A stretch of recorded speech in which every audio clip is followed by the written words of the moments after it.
கோவை சிறை ஏன் வேண்டாம்? காவல்துறையினர் டார்ச்சர் செய்தார்களா என சவுக்கு சங்கரிடம் நீதிபதி கேள்வி. தமிழ்நாடு காவல்துறையில் பணியாற்றும் பெண் காவலர் குறித்து தவறாக பேசியதாக சவுக்கு சங்கர் மீது வழக்கு பதிந்து அவர் கைது செய்யப்பட்டு கோவை மத்திய சிறையில் அடைக்கப்பட்டிருந்தார். மேலும் திருச்சியில் அவர் மீது ஒரு வழக்கு பதிவு செய்யப்பட்டு கோவை சிறையில் இருந்து பலத்த பாதுகாப்போடு திருச்சி நீதிமன்றத்திற்கு நேற்று முன்தினம் அழைத்து வரப்பட்டார்.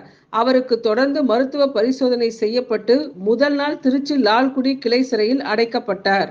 பின்னர் மறுநாள் திருச்சி மாவட்ட கணினிசார் குற்றப்பிரிவு காவல்துறையினர் 7 நாட்கள் போலீஸ் காவலில் வைத்து விசாரிக்க திருச்சி மகிழா நீதிமன்றத்தில் மனு தாக்கல் செய்திருந்தனர். இந்த மனு மீதான விசாரணை நேற்று நடைபெற்ற போது நீதிபதி ஜெயபிரதா ஒரு நாள் போலீஸ் காவலில் வைத்து விசாரிக்க அனுமதி உத்தரவு வழங்கினார். நேற்று மாலை 4 மணியிலிருந்து இன்று மாலை 4 மணி வரை அவருக்கு போலீஸ் காவல் கொடுக்கப்பட்ட நிலையில் நீதிபதியின் உத்தரவுப்படி நேற்று அரசு மருத்துவமனையில் மருத்துவர்கள் பரிசோதனை செய்து விசாரணை துவக்க வேண்டும். மீண்டும் நீதிமன்றத்தில் ஆஜர்படுத்தும் முன் மருத்துவர் பரிசோதனை செய்து ஆஜர்படுத்தப்பட வேண்டும் என உத்தரவிட்டிருந்தார்.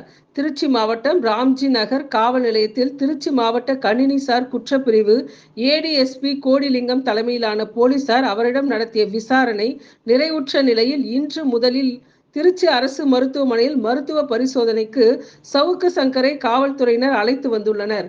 அதன் பிறகு திருச்சி மகிழா நீதிமன்றத்தில் சவுக்கு சங்கர் நீதிபதி முன் ஆஜர்படுத்தப்பட்டார். நீதிபதி ஜெயபிரதா முன் ஆஜர்படுத்தப்பட்ட சவுக்கு சங்கர், உங்களை காவல்துறை விசாரணையில் எதுவும் டார்ச்சர் செய்தார்களா என்று கேட்டபொழுது இல்லை என அவர் பதில் அளித்தார்.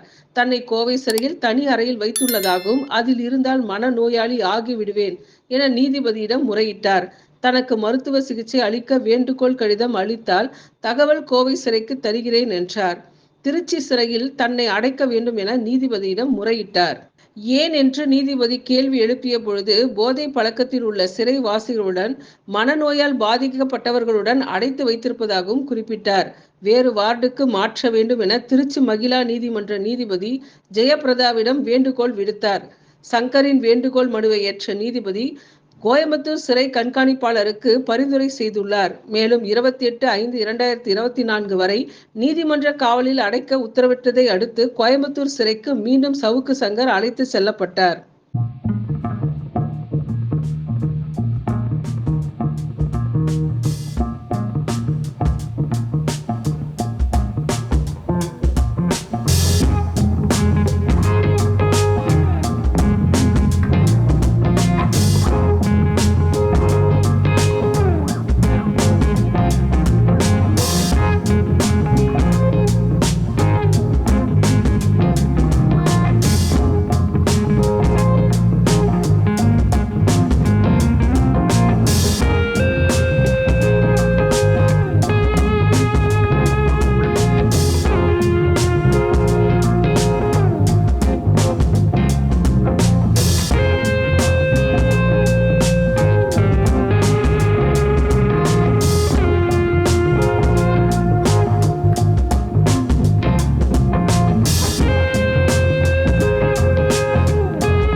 நேற்றைய தினம் சைபர் கிரைம் போலீஸ்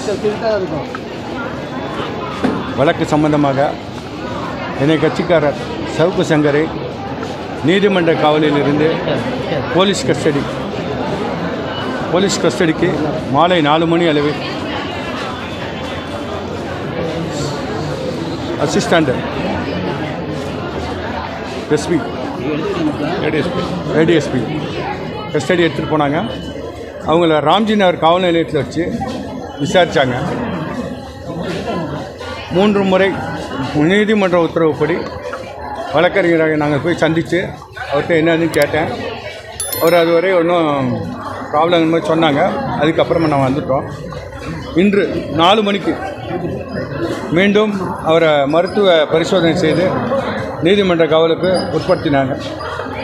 நீதிமன்ற காவலுக்கு வரும்போது அவருக்கு எதுவும் உடல் ரீதியாகவோ மன ரீதியாகவோ எதுவும் போலீஸாரால் துன்புறுத்தப்பட்டதா என்ன கேட்டாங்க. ஜட்ஜி கேட்டதுக்கு அவர் அந்த மாதிரி எதுவும் இல்லைன்னு பதில் சொல்லிட்டாங்க.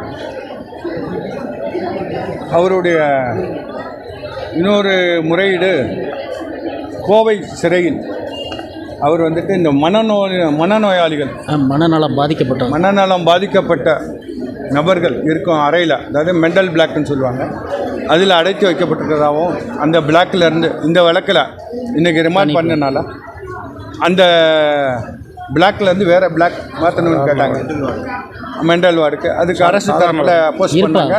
இறுதியாக அவங்க கன்சிடர் பண்ணி இவரோட கோரிக்கையை ஏற்று கோவை சிறை கண்காணிப்பாளருக்கு வந்துட்டு பரிந்துரை பண்ணியிருக்காங்க. இந்த மாதிரி ஒரு கம்ப்ளைண்ட் இருக்குது, அவரை நார்மல் வார்டுக்கு மாற்றணும் அப்படிங்கிற மாதிரி பண்ணுறதா சொல்லியிருந்தாங்க. அதை ரிட்டர்னில் கொடுத்துருக்குறாங்க கஸ்டடி எடுத்துகிட்டு வந்த போலீஸார்கிட்ட. இப்போ நேரடியாக கோவை சிறைக்கு அழைத்து செல்கிறாங்க. அதுதானே இன்றைய தினம் கஸ்டடி முடிஞ்சனால இந்த வழக்கு சம்மந்தமாக குற்ற எண் 21/2022 இன்றைக்கு அவருக்கு வந்துட்டு பிணை தாக்கல் பண்ணியிருக்கோம். பெயில் பெட்டிஷன் ஃபைல் பண்ணியிருக்கோம். அது இன்றைக்கி நாளைக்கு திங்கள் செவ்வாய் நம்பர் பண்ணுவாங்க. அது பிணை கிடைக்கிறதுக்கு உண்டான எல்லா ஏற்பாடும் பண்ணிக்கிட்டு இருப்பாங்க.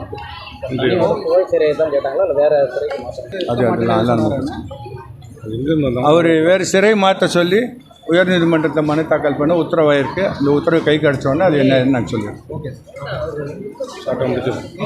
இங்கே உள்ள வழக்கை பொறுத்த பெயில் அப்ளை பண்ணிட்டோம். இன்றைக்கி அப்ளை பண்ணியிருக்கோம். ஓகே, நல்ல கிரவுண்டோடு அப்ளை பண்ணியிருக்கோம். பெயில் கிடைக்குன்னு நம்புகிறோம். நன்றி. இந்த சேனல் மக்களுக்காக செயல்படுகிறது என்று நீங்கள் நம்பினால், வாய்ப்பிருந்தால் எங்களுக்கு முடிந்த உதவியை செய்யுங்கள்.